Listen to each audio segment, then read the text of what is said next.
Mabuhay mga kaibigan at maligayang pagbabalik sa ating channel. Ako ang inyong paboritong mangingisda at eksperto sa pangingisda, handang ibahagi ang pinakamainit na impormasyon para sa ating susunod na trip sa pangingisda. Ngayon, pag-uusapan natin ang forecast ng kagat ng isda para sa ika-19 ng Disyembre 2025. Bakit espesyal ang araw na ito? Mayroon tayong pinaghalong panahon at isang natatanging yugto ng buwan na maaaring magbigay sa atin ng sorpresa mula sa mahinang kagat hanggang sa posibleng joram. Tara, alamin natin kung ano ang naghihintay sa atin sa mga tubig ng Pilipinas. Ngayon, mga tol, pag-usapan natin ang mga bituin ng ating pangingisda para sa ika-19 ng Disyembre 2025. Narito ang mga species na dapat nating pagtuunan ng pansin. Maya-maya, red snapper. Ang maya-maya ay kilala sa masarap nitong puting laman at masarap na lasa. Karaniwan silang matatagpuan sa maalat na kapaligiran at mababaw na bahura.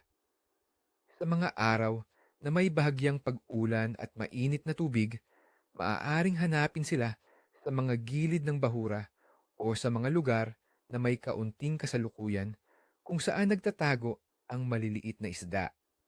Gumamit ng live bait tulad ng hipon o maliliit na isda.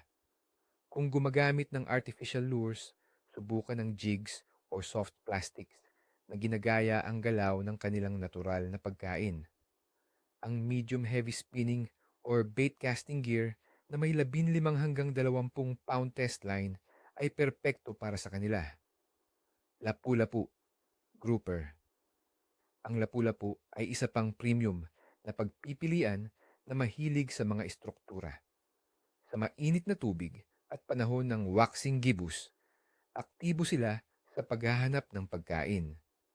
Hanapin sila malapit sa mga bato, kural, o anumang ilalim na estruktura na nagbibigay ng takip at tirahan. Ang mga bottom fishing rigs na may live crabs or maliliit na pugita ay napakabisa. Maaari ding gamitin ang heavy jigs, gumamit ng matibay na rod at reel na may mas mabigat na linya, 20 hanggang 30 pound test. Dahil sila ay malakas at sinusubukan kang idikit sa mga estruktura. Galunggong, round scad. Ang paborito ng marami, ang galunggong. Kadalasan, matatagpuan sila sa mga kawan sa maalat na tubig. Dahil sa bahagyang pag-ulan at mainit na tubig, maaaring lumabas sila sa ibabaw, lalo na sa madaling araw o takip silim. Hanapin sila sa bukas na tubig, lalo na malapit sa mga pinagkukunan ng pagkain. Ang paggamit ng sabiki rigs o maliliit na sibat ay ang pinakamahusay na paraan para makahuli ng marami. Ang magaan na tackle ay sapat na dahil sila ay hindi kasing laki ng lapu-lapu. Makakatulong din ang paggamit ng chum or pain para masakit sila. Tilapia. Para sa mga mangingisda sa freshwater, ang tilapia ay palaging isang magandang pagpipilian. Sa mainit na panahon, sila ay aktibo at naghahanap ng pagkain. Hanapin sila sa mga damuhan, gilid ng ilog, at mga bahagi ng lawa na may mababaw at mainit na tubig. Gumamit ng simple float fishing setup na may earthworms, bread, or corn kernels bilang pain.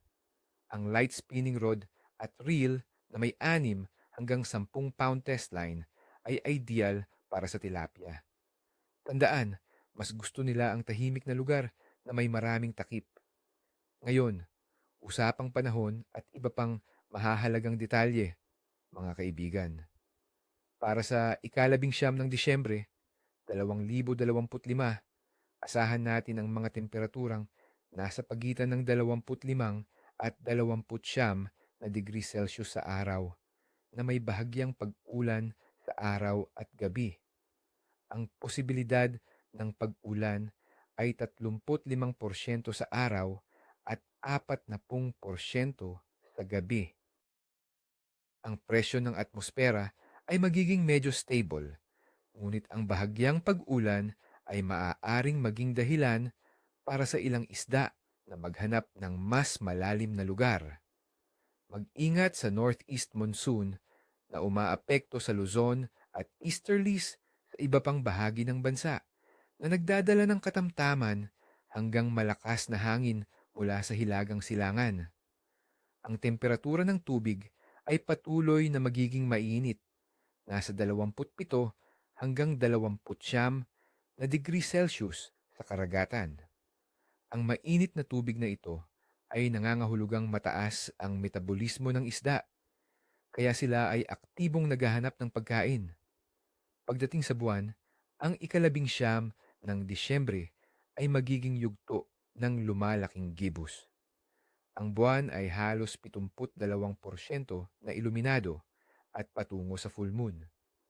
Sabi ng mga mangingisda, ang yugto ng lumalaking gibus ay madalas na nagdadala ng magandang kagat ng isda, lalo na sa panahon ng pagtaas ng tubig at sa umaga at gabi.